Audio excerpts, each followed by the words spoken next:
अस्सलाम वालेकुम, मैं हूं Shahbaz Ali, student of international relations. एक नए टॉपिक है, वो है स्टेट्स एंड गवर्नमेंट।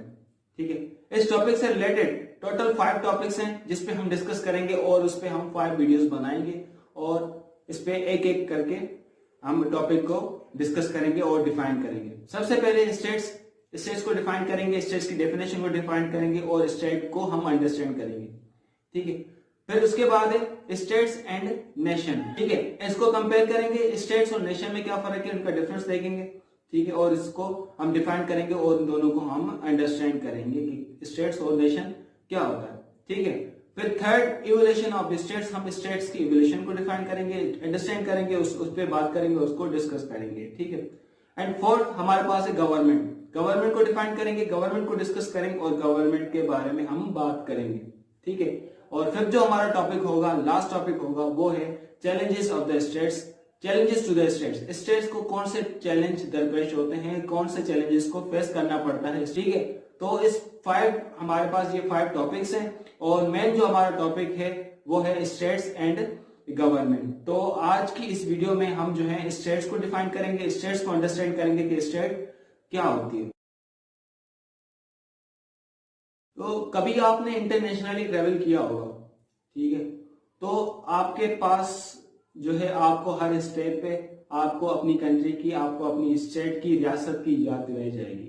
ठीक है, आपके पास पासपोर्ट होता है उस कंट्री का, जिस कंट्री से आप बिलोंग करते हैं, जिस कंट्री के आप सिटीजन है, उस कंट्री का आपके पास पासपोर्ट होगा और वो पासपोर्ट आप जब जाएंगे दूसरी कंट्री में ट्रेवल करने के लिए, तो आपको यहां से जाते वक्त भी आपको पोर्ट पे वो पासपोर्ट शो कराना होगा, दिखाना होगा।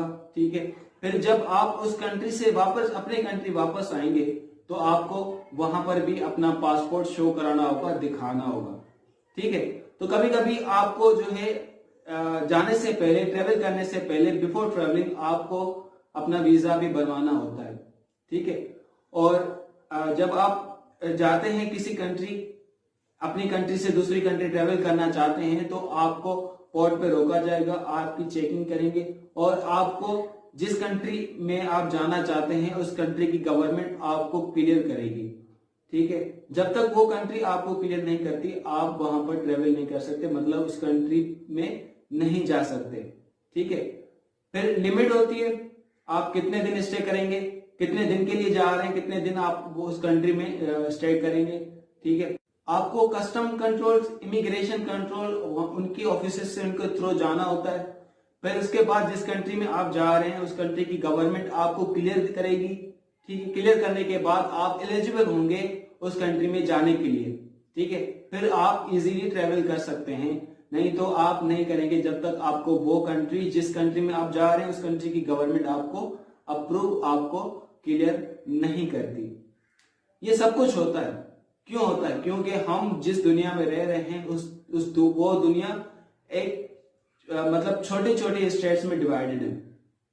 ठीक है, और हम जो है वो हम पार्ट है उस स्टेट्स के, हम स्टेट का हिस्सा हैं और हमें ये सब कुछ करना पड़ता है एक स्टेट से दूसरी स्टेट के जाने के लिए। ये सारा प्रोसेस हमें अप्लाई करना होता है।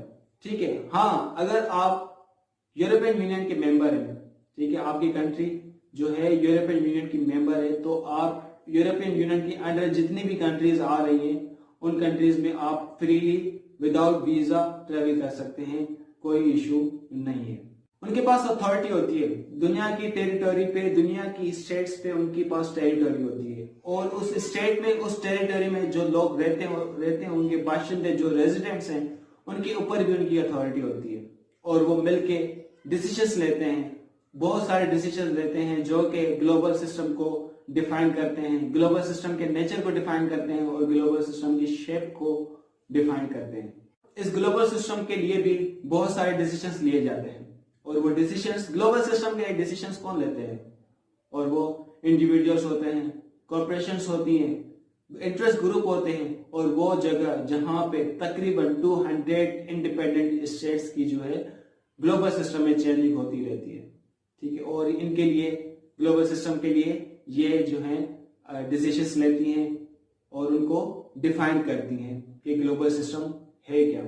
ठीक है, तो स्टेट्स क्या है, क्या स्टेट्स क्या होती हैं, वो कैसे काम करती हैं और वो कैसे इंटरेक्ट करती हैं आपस में।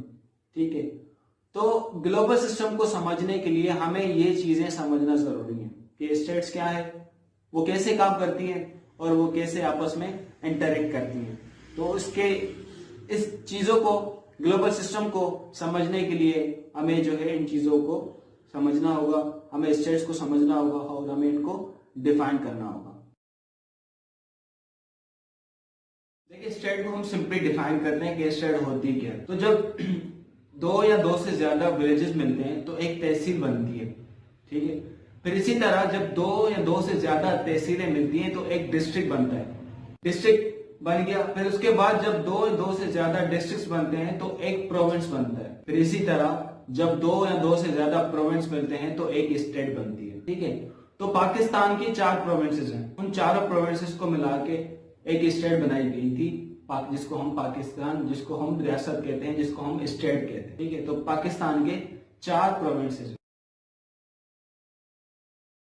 स्टेट की डेफिनेशन देख लेते हैं कि स्टेट की डेफिनेशन क्या है। स्टेट एक टेरिटरी विद पॉपुलेशन और जिसकी एग्जिस्टेंस, ठीक है, उसकी एग्जिस्टेंस, उसकी इंडिपेंडेंस रिकॉग्नाइज की जाती है किसके तहत? इंटरनेशनल लॉ के तहत। ठीक है, तो स्टेट क्या है? स्टेट एक टेरिटरी है, उसमें परमानेंट पॉपुलेशन होगी, ठीक है, और उसकी गवर्नमेंट होगी, सही है, और उसकी जो एग्जिस्टेंस है, उसकी मौजूदगी, वो स्टेट है या नहीं है, और उसकी वो आजाद स्टेट है या नहीं है, वो अपने रूल्स, वो अपने लॉज, अपनी वो जो भी गवर्नमेंट है वो आप खुद कर सकती है या नहीं कर सकती, वो आजाद है या नहीं है, या किसी के अंडर में है, या दूसरी कंट्री या दूसरे लोग उसको चलाते हैं।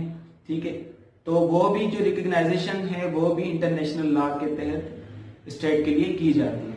ठीक है, तो इंटरनेशनल लॉ यूनाइटेड नेशंस में दूसरी स्टेट्स उसको रिकॉग्नाइज करती है और उसको ये अथॉरिटी भी देती है कि भाई ये स्टेट जो है ये आजाद स्टेट है, ये अपने फैसले खुद कर सकती है, इसका अपना जो फैसला है वो उसकी गवर्नमेंट कर सकती है स्टेट के लिए, और स्टेट का जो वजीर आजम होता है या प्रेसिडेंट होता है वो उसके फैसले खुद कर सकता है, वो किसी के मातहत नहीं होगा। ठीक है, तो स्टेट ये होता है। तो स्टेट्स मतलब हमें स्टेट्स के लिए क्या चीजें जो जरूरी होती है स्टेट्स के पास होना चाहिए। तो सबसे पहले टेरिटरी।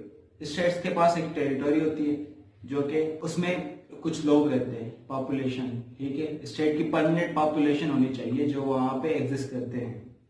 ठीक है, फिर उसके बाद अथॉरिटी, उनके पास अथॉरिटी होनी चाहिए रूल करने के लिए, उनके पास लेजिटिमेसी होनी चाहिए, स्टेट के पास लेजिटिमेसी होनी चाहिए, स्टेट के पास गवर्नमेंट होनी चाहिए जो पूरी स्टेट को रूल करे और दूसरे प्रोविंसेस को भी चलाए, स्टेट को भी चलाए, तो वो स्टेट को रूल करते हैं। तो स्टेट के लिए पॉपुलेशन जरूरी है, टेरिटरी जरूरी है, उनके पास अथॉरिटी होती है, अथॉरिटी जरूरी है, और उसकी रिकग्नाइजेशन भी जरूरी है यूनाइटेड नेशन में। ठीक है, कि ये स्टेट, हम इसे स्टेट कह सकते हैं या नहीं कह सकते, वो भी यूनाइटेड नेशन उसको रिकॉग्नाइज करती है, और दूसरे कंट्रीज उसको, उस स्टेट को रिकॉग्नाइज करते हैं कि ये स्टेट है कि नहीं है। ठीक है, तो अभी भी दुनिया में बहुत सी ऐसी स्टेट्स हैं जिसको अभी तक रिकॉग्नाइज नहीं किया गया। बहुत सी कंट्री ने उन्होंने जो है रिकॉग्नाइज नहीं किया कि ये एक स्टेट है या नहीं है।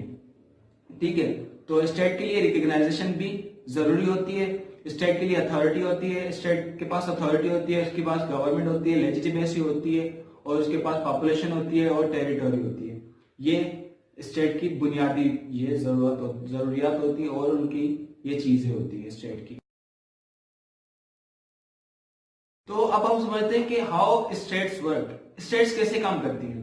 तो इस क्वेश्चन को समझने के लिए, इस सवाल को समझने के लिए, इसका आंसर देने के लिए हमें 4 कॉन्सेप्ट को समझना होगा। कौन कौन से कॉन्सेप्ट हैं जिसके समझने से हमें यह समझ जाएगा कि स्टेट्स कैसे काम करती हैं। सबसे पहले authority, legitimacy, sovereignty and government. In 4 concept को हम समझेंगे, फिर उसके बाद हमें यह समझ आएगा कि स्टेट्स कैसे काम करती है। देखिए, सबसे पहले अथॉरिटी की बात करते हैं कि अथॉरिटी होती क्या है, अथॉरिटी की डेफिनेशन क्या है, अथॉरिटी का मतलब क्या है।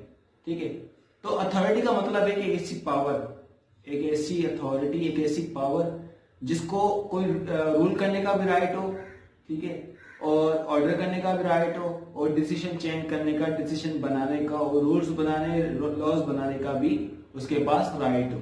ठीक है, तो अथॉरिटी क्या करती है, वो डिसीजंस लेती हैं, वो रूल करती हैं, कंट्री पे रूल करती है। ठीक है, वो लोगों पे रूल करती है, और जो है ऑर्डर्स भी देती है। ठीक है, फिर उसके अंडर जो लोग होते हैं, छोटे तबके वाले लोग होते हैं उस अथॉरिटी के नीचे, उनको वो ऑर्डर्स एक्सेप्ट करने होते हैं, उनकी पावर्स को एक्सेप्ट करना होता है, उनकी लेजिटिमेट ऑर्डर्स को एक्सेप्ट करना होता है। ठीक है, पावर के पास एबिलिटी है, उसके पास पावर के पास कैपेसिटी है किसी चीज को कराने की, किसी चीज को एक्सेप्ट कराने की। ठीक है, तो फिर अथॉरिटी के पास भी वो एबिलिटी होती है कि पावर को कंट्रोल करे। ठीक है, तो अथॉरिटी में और पावर में डिफरेंस है, उनमें एक फर्क है। ठीक है, तो पावर, जैसे कि एक ऐसी सिचुएशन आ जाती है, मेरे पास उस चीज को कंट्रोल करने की सिचुएशन, मतलब एबिलिटी है, मेरे पास पावर है, तो उस सिचुएशन को मैं कंट्रोल कर सकता हूं, उसको मैं संभाल सकता हूं। फॉर सपोज एक मैन जो आपके पास आ रहा है और एक गन ताने आपके पास बैठा है, और आपसे उनके इसके पास पावर है। ठीक है, क्योंकि आप उसके कंट्रोल में हैं, अगर आपने ऐसा कुछ भी किया तो वो आप पे शूट कर देगा। ठीक है, तो वो आपसे जो कुछ भी चाहे वो करवा सकता है, क्योंकि आप उसके पास पावर है। लेकिन उसके पास अथॉरिटी नहीं है वो गन यूज करने की। वो गन तब यूज कर सकता है जब वो पुलिस में होगा या किसी मिलिट्री में होगा। ठीक है, तो गन यूज करना और जो है ना यूज करना, वो अथॉरिटी दी जाती है। ठीक है, कि तुम गन यूज कर सकते हो कि नहीं कर सकते।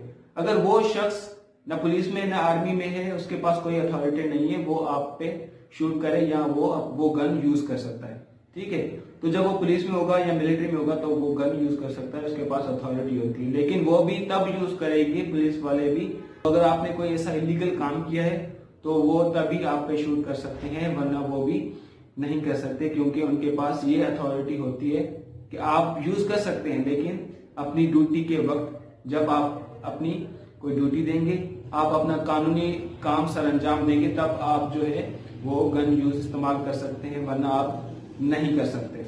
अब हम जब स्टेट को हम अथॉरिटी को समझ रहे हैं, समझ गए हैं कि अथॉरिटी है क्या, तो अथॉरिटी एक स्टेट है। ठीक है, और हमें उसको ऑबे भी करना है, और उसके पास वो राइट है कि वो डिसीजंस ले सकता है, ले सकती है।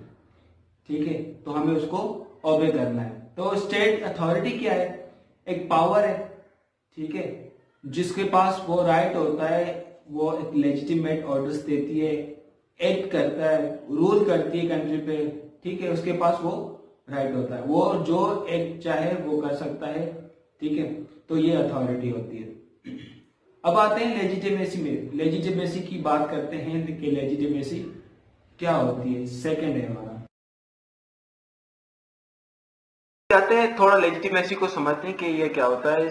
ये है पाकिस्तान का, आप मैप देख सकते हैं। ठीक है, तो आप यहाँ पे ये देख सकते हैं, ये है पाकिस्तान के बॉर्डर्स। ठीक है, अफगानिस्तान से बॉर्डर मिलता है, ईरान से बॉर्डर मिलता है, इंडिया से बॉर्डर मिलता है, चाइना से बॉर्डर मिलता है। ठीक है, और यहाँ पे ये मतलब आप ये पाकिस्तान का पूरा, ये जो लाइट ग्रीन में है, ये पूरा पाकिस्तान का मैप है, और ये इनके बॉर्डर्स यहाँ से मिलते हैं। ठीक है, तो पाकिस्तान के पास जो अथॉरिटी है, पाकिस्तान की जो पावर है, जो अथॉरिटी है, वो सिर्फ पाकिस्तान में चलेगी। ठीक है, फॉर सपोज पाकिस्तान का अभी जो प्राइम मिनिस्टर है वो है इमरान खान। ठीक है, तो उसकी अथॉरिटी है पूरी कंट्री में, वो जो चाहे फैसला करे, वो जो चाहे कर सकते हैं इस कंट्री में, और कोई भी फैसला अगर लें तो वो सबको एक्सेप्ट करना होता है। ठीक है, तो उसका जो फैसला होगा, उसका जो डिसीजन होगा, वो सिर्फ पाकिस्तान में फॉलो होगा। ठीक है, पाकिस्तान से बाहर वो ना इंडिया में फॉलो हो सकता है, ना अफगानिस्तान में फॉलो हो सकता है, ना ईरान में हो सकता है, ना चाइना में उसका वो ऑर्डर फॉलो किया जा सकता है। ठीक है, उसका ऑर्डर सिर्फ और सिर्फ पाकिस्तान में फॉलो किया जाएगा, और पाकिस्तान वाले लोग जो हैं वो सिर्फ और सिर्फ इसको, प्राइम मिनिस्टर के डिसीजन को, प्राइम मिनिस्टर के रूल्स को, रेगुलेशंस को फॉलो करेंगे, और दूसरा कोई भी कंट्री जो है उसकी जो ऑर्डर्स और लॉज उसको फॉलो नहीं करेंगे।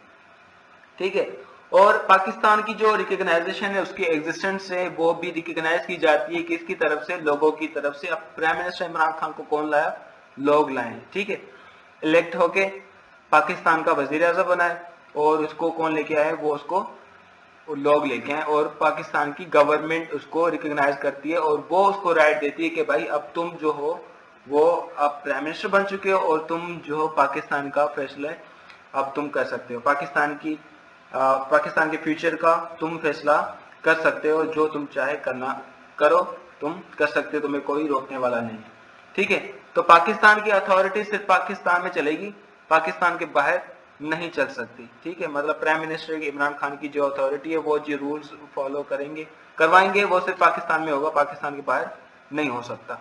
ठीक है, तो लेजिटिमेसी का मतलब ये होता है कोई एक्ट, कोई रूल या कोई लॉ, ठीक है, वो बनाते हैं और फॉलो करवाते हैं लोगों से, और उसको रिकग्नाइज किसने किया है, उसको रिकग्नाइज भी लोगों ने किया है और पाकिस्तान की यहाँ स्टेट की गवर्नमेंट ने उनको रिकग्नाइज किया है। ठीक है, तो लेजिटिमेसी आपको समझ आ गया होगा लेजिटिमेसी क्या होता है।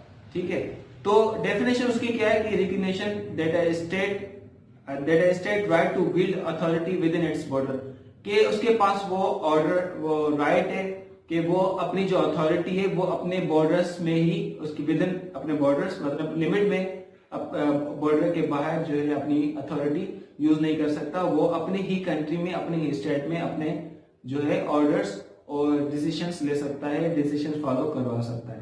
ठीक है, तो लेजिटिमेसी का मतलब ये होता है कि विद इन द बॉर्डर्स आप अपने रूल्स फॉलो करवा सकते हैं, rules follow, loss, decisions follow करवा सकते हैं। ठीक है, तो ये है लेजिटिमेसी। फिर उसके बाद हम जो डिस्कस करेंगे वो है सोवेरेनिटी के सोवेरेनिटी क्या होता है।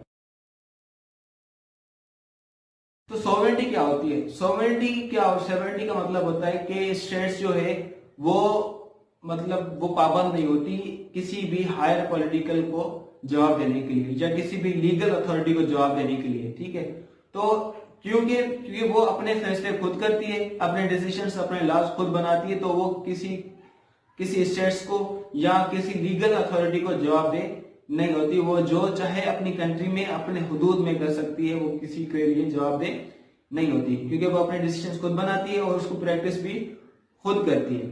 ठीक है, तो स्टेट्स जो है, एक स्टेट दूसरी स्टेट से बहुत तरीकों से इंटरकनेक्टेड होती है। ठीक है, ट्रेड के तरीके से, ठीक है, तो वो रिलेशंस के तरीके से, कोई रिलेशन सोशली भी हो सकता है, इकोनॉमिकली भी हो सकता है, उनका जो ट्रेड का रिलेशन हो सकता है, वो आपस में ट्रेड करते हैं। ठीक है, कुछ भी बहुत तरीकों से स्टेट्स जो है आपस में इंटरकनेक्टेड होती हैं। ठीक है, तो बाज़ औक़ात कुछ स्टेट्स ऐसी होती हैं जिसके फैसले स्टेट में मौजूद लोग, गवर्नमेंट वो खुद फैसले नहीं कर सकती, वो पाबंद होती हैं, दूसरी स्टेट्स के तहत होती हैं, मातहत होती हैं। ठीक है, फॉर सपोज हम एग्जांपल ले लें पाकिस्तान की गवर्नमेंट का। ठीक है, पाकिस्तान की स्टेट्स का एग्जांपल ले लेते हैं कि पाकिस्तान को जब IMF कर्ज देता है तो वो IMF उनके लिए कुछ शर्तें रखता है कि कुछ फैसले हम करेंगे, कुछ फैसले तुम करोगे। तो पाकिस्तान जो है फुली या फुल जो है सॉवरेन कंट्री नहीं है, आप कह सकते हैं, अगर पाकिस्तान ने अभी भी IMF से कर्ज लिया है तो। ठीक है, तो पाकिस्तान के कुछ ऐसे फैसले IMF करती है, कुछ फैसले पाकिस्तान की अपनी गवर्नमेंट करती है। ठीक है, तो पाकिस्तान फुल जो है सॉवरेन स्टेट नहीं है, तो आप ऐसा कह सकते हैं, क्योंकि उसके फैसले कुछ यूनाइटेड नेशंस करती है और यूनाइटेड नेशन में मौजूद कुछ कंट्रीज करती हैं, या IMF उसके फैसले करती है। तो सॉवरेनिटी का मतलब क्या हुआ कि आप आजाद हैं, आप इंडिपेंडेंट्स हैं, आप अपने फैसले खुद कर सकते हैं, आप जो चाहें अपनी कंट्री में कर सकते हैं, आपको कोई रोकने वाला नहीं होगा। ना आपको यूनाइटेड नेशन रोक सकती है, ना आपको IMF रोक सकता है, ना यूनाइटेड नेशन में मौजूद जो कंट्री रिकग्नाइज कंट्रीज हैं वो आपको रोक सकती है, ना आपको अपनी नेबर कंट्री रोक सकती है, ना आपके जिससे बॉर्डर्स मिलते हैं आपको वो रोक सकते हैं, अगर आप सॉवरेन कंट्रीज हैं, अगर सॉवरेन आपकी स्टेट सॉवरेन स्टेट है। ठीक है, तो ये है सॉवरेनिटी। फिर अभी हम बात करते हैं कि गवर्नमेंट पे, कि गवर्नमेंट क्या होती है। तो फाइनल कॉन्सेप्ट हमारा जो है, फोर्थ कॉन्सेप्ट हम बात करते हैं गवर्नमेंट पे। तो दुनिया में जितनी भी स्टेट्स हैं तकरीबन 200 इंडिपेंडेंट स्टेट्स हैं, उनकी सारे स्टेट के पास उनकी गवर्नमेंट होती है, ठीक है। और गवर्नमेंट जो है इंस्टीट्यूशंस की बनी होती है, प्रोसेस करती है और वो लॉज बनाती है, जो वो लॉज कंट्री को रन करने में हेल्प देते हैं, ठीक है। उस लॉज के थ्रू जो है वो कंट्रीज रन कर सकती है, रन करती है, ठीक है। और जो है वो लॉज कैसे रिप्रेजेंट करते हैं, वो लॉज जो है दूसरी कंट्रीज के साथ डीलिंग करके वो लॉज को रिप्रेजेंट करते हैं। तो गवर्नमेंट जो है वो पब्लिक की लीडर्स की बनी होती है, पॉलिटिकल लीडर्स की बनी होती है, जिसमें एग्जीक्यूटिव आ जाते हैं, ठीक है। प्राइम मिनिस्टर होता है या प्रेसिडेंट होता है। जैसे कि यूएसए की बात करें तो वहां पे प्रेसिडेंट होता है, ठीक है। और पाकिस्तान में हमारे पास है प्राइम मिनिस्टर, ठीक है। तो हमारे पास प्राइम मिनिस्टर भी है और प्रेसिडेंट भी है, लेकिन ज्यादा पावर किसके पास है? प्राइम मिनिस्टर के पास होती है, ठीक है।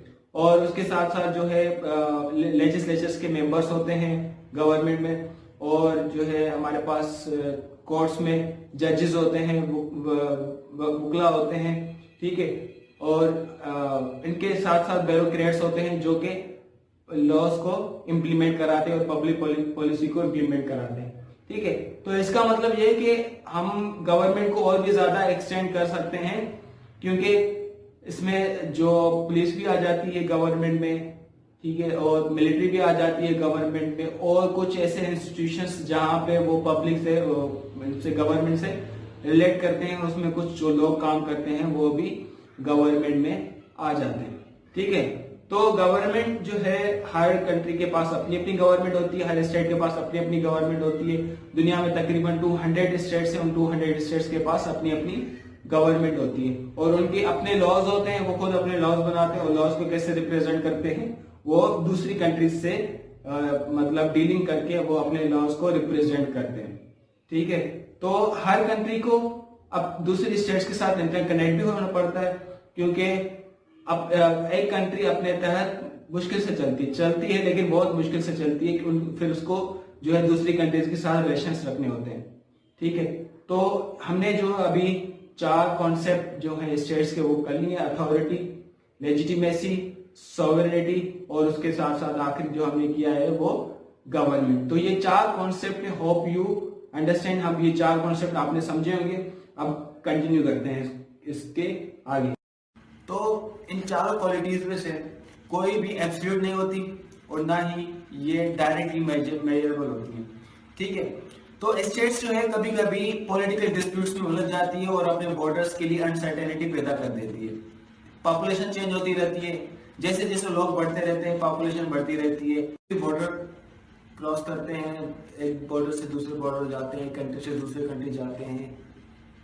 स्टेट की अथॉरिटी को बहुत से चैलेंजेस पेश आते हैं, स्टेट की सॉवरेनिटी को बहुत से चैलेंजेस पेश आते हैं, लेजिटिमेसी को बहुत से चैलेंजेस पेश आते हैं, और स्टेट की एक्सटर्नल इकोनॉमी की वजह से, और एक्सटर्नल दबाव की वजह से, और पॉलिटिकल दबाव की वजह से, पॉलिटिकल डिस्प्यूट्स की वजह से स्टेट की सॉवरेनिटी और स्टेट की इंडिपेंडेंस जो है हमेशा मुस्तैद रही है, ठीक है।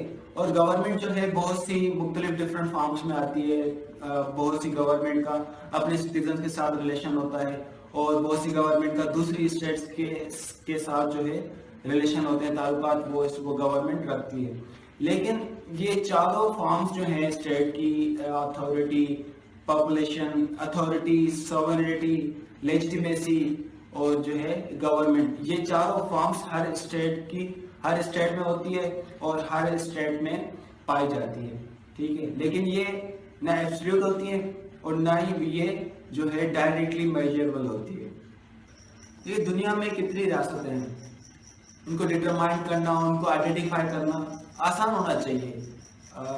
साफ सुथरे वर्ल्ड में अगर दुनिया हमारी नीट एंड क्लीन है, ठीक है, टाइडी है, तो इस वर्ल्ड में ये जानना आसान होना चाहिए, ठीक है, कि दुनिया में कितनी स्टेट्स पाई जाती हैं, उनको डिटरमाइन करना, आइडेंटिफाई करना, ठीक है। तो पूरी टेरिटरी जो है वो स्टेट की जुरिस्डिक्शन के पास होगी, उनके कंट्रोल में होगी, और स्टेट्स जो है और सारी स्टेट्स का और फीचर्स सेम होगा, और उनकी पावर सेम होगी, उनकी खुसूसियात सेम होगी, उनकी एबिलिटी सेम होगी। लेकिन ये वर्ल्ड ना टाइडी है, ना क्लीन है, ना साफ सुथरा है, ठीक है। तो इस वर्ल्ड में ये ये मासूम सा सवाल जो पूछा जा रहा है कि how many states are there, कितनी स्टेट्स हैं, इस मासूम से सवाल का जवाब बहुत मुश्किल है, इसको आंसर करना बहुत मुश्किल है, क्योंकि ये वर्ल्ड इतना बड़ा है कि पता नहीं चलता कि इसमें कितनी स्टेट्स हैं। ठीक है, अभी मौजूदा वक्त में अब बात करें तो यूनाइटेड नेशन में 193 रिकग्नाइज स्टेट्स हैं। ठीक है, एक कंप्लीट लिस्ट है 193 स्टेट्स की, लेकिन इस कंप्लीट लिस्ट के साथ भी एक बड़ा सा प्रॉब्लम है। यूनाइटेड नेशन की ये मेंबरशिप रोस्टर लिस्ट बनी हुई है और अभी 193 स्टेट्स एग्जिस्ट करती हैं उस लिस्ट के मुताबिक। यूनाइटेड नेशंस के 4 मेंबर्स, यूरोप में यूनाइटेड नेशन के 4 मेंबर हैं, Andorra, Liechtenstein, Monaco and San Marino. ये माइक्रो स्टेट्स के सिवा कुछ भी नहीं है, लेकिन इसके जो बराबर में, इनके जो साइड में, इनके जो सराउंड में जो बड़ी बड़ी स्टेट्स हैं उनके साथ ये इंटीग्रेटेड है, इनके साथ ये कंबाइन, इनके साथ वो लिंक्ड है। ठीक है, तो दुनिया में बहुत सी ऐसी स्टेट्स हैं जिनको बहुत सी ऐसी प्लेसेस हैं जिनको स्टेट्स नहीं माना जाता, जिनको उस 193 स्टेट्स में से उनकी लिस्ट में नहीं इंक्लूड किया गया, क्योंकि वो रिकग्नाइज स्टेट्स नहीं है, उनको रिकग्नाइज नहीं किया गया यूनाइटेड नेशन में, और वो उस 193 स्टेट्स में इंक्लूड नहीं है। ताइवान की बात करें तो ताइवान 1971 से यूनाइटेड नेशंस का मेंबर हुआ करता था। ठीक है, लेकिन जब उन्होंने यूनाइटेड नेशंस ने चाइना को रिकग्नाइज किया, चाइना को एडमिट किया, तो उन्होंने ताइवान को एक्सपेल कर दिया। ठीक है, वो अभी भी मौजूद है, उसके पास टेरिटरी है, उसके पास पॉपुलेशन है, उसके पास सॉवरेनिटी है, उसके पास गवर्नमेंट है, लेकिन उसके पास लेजिटिमेसी नहीं है। तो इसलिए यूनाइटेड नेशंस ने उनको एज ए स्टेट कंसिडर नहीं किया, एज ए स्टेट रिकग्नाइज नहीं किया। स्विट्जरलैंड की बात करें तो स्विट्जरलैंड दुनिया की सबसे ओल्डेस्ट स्टेट है, लेकिन वो यूनाइटेड नेशंस का मेंबर नहीं रहा 2002 तक। 2002 में स्विट्जरलैंड को एज ए स्टेट कंसिडर किया गया और उसको रिकग्नाइज किया। बहुत सी कंट्रीज में सेपरेटिस्ट मूवमेंट्स होती हैं जो कि स्टेट्स को रीड्रैंक करती हैं, उसकी बाउंड्रीज को रीड्रैंक करती हैं, और एक स्टेट्स दो स्टेट्स में डिवाइड हो जाती है। जैसे कि कोरिया की बात करें, ठीक है, तो वो डिवाइड हुआ नॉर्थ कोरिया में, साउथ कोरिया में। ठीक है, भारत डिवाइड हुआ पाकिस्तान में, इंडिया में और बांग्लादेश में, पाकिस्तान डिवाइड हुआ बांग्लादेश में और पाकिस्तान में। ठीक है, ऐसे ही 1919 में एक वाकया हुआ था, जो है सूडान आज़ाद हुआ था, साउथ सूडान आज़ाद हुआ था सूडान से, और ऐसे ही बहुत सी यूरोपियन कंट्रीज जैसे कि ब्रिटेन है, स्पेन है, और वो भी आज़ाद हुई थी। यूगोस्लाविया की बात करें 1990s में यूगोस्लाविया आज़ाद हुआ था 7 डिफरेंट स्टेट्स में जो है यूगोस्लाविया अब डिवाइड हुआ। पहले यूगोस्लाविया हुआ करता था, अब ये 7 स्टेट्स में डिवाइडेड है। देखिए, बहुत सी स्टेट्स हैं जिनका अपनी उनके लोगों पे ऊपर भी कंट्रोल होता है, टेरिटरी के ऊपर कंट्रोल होता है, उनकी गवर्नमेंट होती है, उनके पास अच्छी सी पॉपुलेशन होती है, उनका यूनाइटेड नेशन में वो रिकग्नाइज भी होती है, इंटरनेशनल कम्युनिटी ने उनको रिकग्नाइज भी किया होता है। लेकिन बहुत सी ऐसी स्टेट्स हैं जिसके पास टेरिटरी भी है, जिसके पास गवर्नमेंट भी है, जिसके पास लैंड भी है, गवर्नमेंट भी है, सॉवरेनिटी भी है, लेकिन वो स्टेट्स नहीं है, उसको रिकग्नाइज नहीं किया गया। ठीक है, तो जैसे कि हम ईरान की बात कर रहे हैं, सोमालिया की बात करते हैं, तो सोमालिया और ईरान ये जो है क्वासी स्टेट्स हैं। क्वासी स्टेट्स का मतलब है कि इनका जो है अपनी बहुत सी टेरिटरी पे कंट्रोल नहीं है। ठीक है, और कुछ ऐसी स्टेट्स होती हैं जिनका अपने टेरिटरी पे कंट्रोल भी है, वो गवर्नेंस भी प्रोवाइड करते हैं। ठीक है, लेकिन वो रिकग्नाइज्ड स्टेट्स नहीं है, उनको जो है यूनाइटेड नेशन ने, इंटरनेशनल कम्युनिटी ने उनको रिकग्नाइज नहीं किया, वो यूनाइटेड नेशंस के मेंबर नहीं है। जैसे कि नागोर्नो काराबाख की बात करते हैं, उस पर मैंने वीडियो भी बनाई है, तो वो भी इंटरनेशनल कम्युनिटी ने और यूनाइटेड नेशंस का मेंबर नहीं है।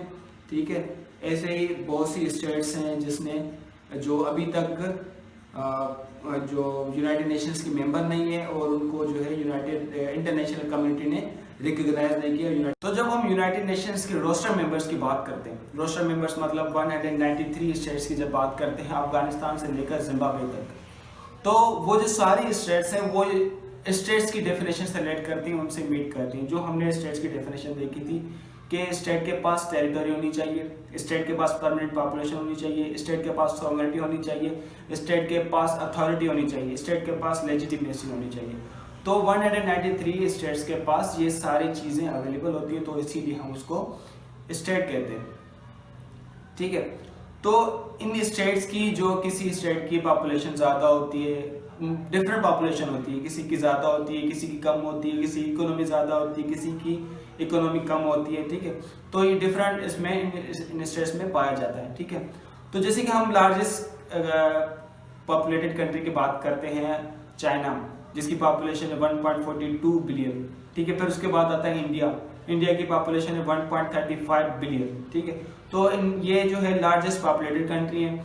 और जब लेस पॉपुलेटेड कंट्री की हम बात करते हैं, जैसे कि वेटिकन सिटी, जिसकी 2017 की रिपोर्ट के मुताबिक 1000 जो पीपल उनकी वो पॉपुलेशन है, ठीक है। तो पॉपुलेशन उनकी डिफरेंट होती है, किसी स्टेट की ज़्यादा होती है, किसी की कम होती है, तो इसमें फ़र्क होता है, ठीक है। तो जब हम इकोनॉमिक साइज की बात करते हैं, किसी स्टेट की इकोनॉमी ज़्यादा होती है, किसी की इकोनॉमी जीडीपी रेट जो होता है उसका कम होता है। जैसे कि बात करते हैं यूनाइटेड स्टेट की, जिसकी जीडीपी बहुत ज़्यादा है, ठीक है। फिर उसके बाद चाइना की जीडीपी बहुत ज़्यादा है। फिर जापान आता है, जापान की जीडीपी बहुत ज़्यादा है, ठीक है। 28 समथिंग जो है यूएसए की है, 15 समथिंग इसकी चाइना की है। फिर उसके बाद आते हैं लेस इकोनॉमिक कंट्रीज जो है हमारे पास, जैसे कि बांग्लादेश आ गया, अफगानिस्तान आ गया, बेनिन आ गया। ये सारे जो स्टेट्स हैं इनकी इकोनॉमिक साइज बहुत कम होती है, ठीक है। फिर हम बात करते हैं ये जो सारी स्टेट्स हैं, इन सारी स्टेट्स के पास एक किस्म की अथॉरिटी होती है। हर एक स्टेट के पास अपनी अथॉरिटी होती है, उनकी लेजिटिमेसी होती है, ठीक है। तो ये इनमें एक कॉमन चीज़ है कि उनके पास अथॉरिटी है, उनके पास लेजिटिमेसी है, उनके पास सॉवरेनिटी है, और उनके पास वो कंट्रोल है, उनके पास अपना कंट्रोल है, उनके पास टेरिटरी है, उनकी गवर्नमेंट है। तो इन सारे स्टेट के पास ये सारी चीज़ें अवेलेबल होती हैं, उनके पास मौजूद होती हैं, तभी हम उनको स्टेट कहते हैं। इस स्टेट को, ये जो सारे स्टेट हम जब बाइक में या कार में जब हम फ्यूल इस्तेमाल करते हैं, तो हम वो बाइक का सिस्टम जो है चलता है, तो हम बाइक यूज़ कर सकते हैं या पेट्रोल कार वगैरह हम यूज़ कर सकते हैं। कार तब चलती है जब हम उसमें फ्यूल यूज़ करते हैं। तो स्टेट इस सिस्टम को चलाने के लिए स्टेट आपस में इंटरेक्शन करती हैं, ठीक है। तो उनका इंटरेक्शन, आपस में जो इंटरेक्शन है एज अ फ्यूल की तरह काम करता है, ठीक है। तो एक स्टेट दूसरी स्टेट से के साथ इंटरेक्ट करेगी, अपने जो ना रिलेशन कायम करेगी, सोशली, इकोनॉमिकली, ठीक है, तो कल्चरली। तो उनके साथ क्या होगा कि वो अपने आपस में ट्रेड भी करेंगे, आपस में आते जाते रहेंगे, तो इस हिसाब से वो सिस्टम को चलाते रहते हैं, ठीक है।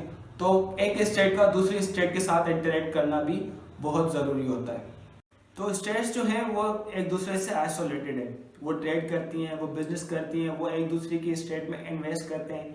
जैसे कि चाइना और पाकिस्तान की बात करें तो चाइना पाकिस्तान में इन्वेस्ट कर रहा है सीपेक के थ्रू, सीपेक प्रोजेक्ट के थ्रू वो चाइना पाकिस्तान में इन्वेस्ट कर रहा है, ठीक है। तो पाकिस्तानी जो है वो इजीली चाइना जा सकते हैं, मतलब पासपोर्ट होगा लेकिन वो जा सकते हैं, और चाइना के लोग पाकिस्तान में आते जाते रहते हैं, आ सकते हैं, वो एक दूसरे के बॉर्डर क्रॉस करते हैं, ठीक है। तो वो इन्वेस्ट करते हैं, वो बिजनेस करते हैं, वो ट्रेड करते हैं, और एक दूसरे की स्टेट में आते जाते रहते हैं, वो एक दूसरे से सीखते हैं, और वो दूसरी स्टेट्स के इकोनॉमिक और पॉलिटिकल डेवलपमेंट पे जो है वो सीखते भी हैं और उस पर बहस भी करते हैं, ठीक है। तो उन पे जो है रिएक्ट भी करते हैं, और वो इंटरनेशनल ऑर्गेनाइजेशंस में भी वो बाउंड हैं, उनके काम में भी बाउंड है, उनकी ट्रीटीज में भी बाउंड होते हैं कि कोई भी स्टेट दूसरी स्टेट को नुकसान नहीं पहुंचा सकती, कोई भी स्टेट दूसरी स्टेट पे अटैक नहीं कर सकता, क्योंकि वो उस पर सेक्शंस लग जाते हैं अगर कोई भी स्टेट इलीगल काम करती है दूसरे स्टेट के अगेंस्ट, ठीक है। तो ये स्टेट्स इस तरह से आपस में काम करती रहती हैं, सिस्टम को चलाने के लिए वो आपस में ट्रेड करती हैं, आपस में एक दूसरे की स्टेट में इन्वेस्टमेंट करती हैं, और ऐसे ही उनका ये सिस्टम चलता रहता है, ऐसे ही ग्लोबल सिस्टम चलता रहता है। तो इस ठीक है कि क्या स्टेट क्या होती है, इनकी गवर्नमेंट सॉवरेनिटी क्या होती है, किस स्टेट के लिए क्या होना ज़रूरी है, और स्टेट कैसे आपस में काम करती हैं, ठीक है, और स्टेट जो है कैसे आपस में इंटरेक्ट करती हैं, ठीक है। तो किसी स्टेट का दूसरी स्टेट में इंटरेस्ट होता है तो वो आपस में कोशिश करते हैं कि हमारे ताल्लुकात अच्छे होने चाहिए, ठीक है। जैसे कि पाकिस्तान और चाइना के इन दोनों का आपस में इंटरेस्ट है, तो पाकिस्तान और चाइना कभी भी नहीं चाहेगा कि हमारे रिलेशन में कभी कोई रुकावट आए या कोई तकरार मतलब जो बढ़ जाए, ठीक है। और जैसे कि सऊदी अरेबिया, उन्होंने पाकिस्तान, जब प्राइम मिनिस्टर इमरान खान जब नया वज़ीर आज़म बना था तो पाकिस्तान उस वक्त जो है बहुत मुश्किल में था, वज़ीर आज़म खुद मुश्किल में था, तो सऊदी वालों ने प्राइम मिनिस्टर इमरान खान की हेल्प की और उनकी जो है मेंटेन करने के लिए उनकी हेल्प की थी। क्यों की थी? क्योंकि पाकिस्तान का और सऊदी अरेबिया का आपस में इंटरेस्ट है और उनका इस तरह से वो रिलेशन कायम है, ठीक है। तो ऐसे ही बहुत सी कंट्रीज़ में उनका आपस में रिलेशन होता है, उनका इंटरेस्ट होता है, तो खुद वो अपने आप में जो है रिलेशन बनाना शुरू कर देती है और रिलेशन बनाती है, ठीक है। तो यूएसए में भी यूएसए वालों का हमारे पाकिस्तान में इंटरेस्ट है, पाकिस्तान का यूएसए में इंटरेस्ट है, तो इसलिए वो अपने ताल्लुकात बेहतर बनाती है, ठीक है। तो इसी तरह कंट्रीज आपस में इंटरेक्ट करती हैं, इसी तरह कंट्रीज आपस में काम करती हैं, और ये हमने डेफिनेशंस को देखा।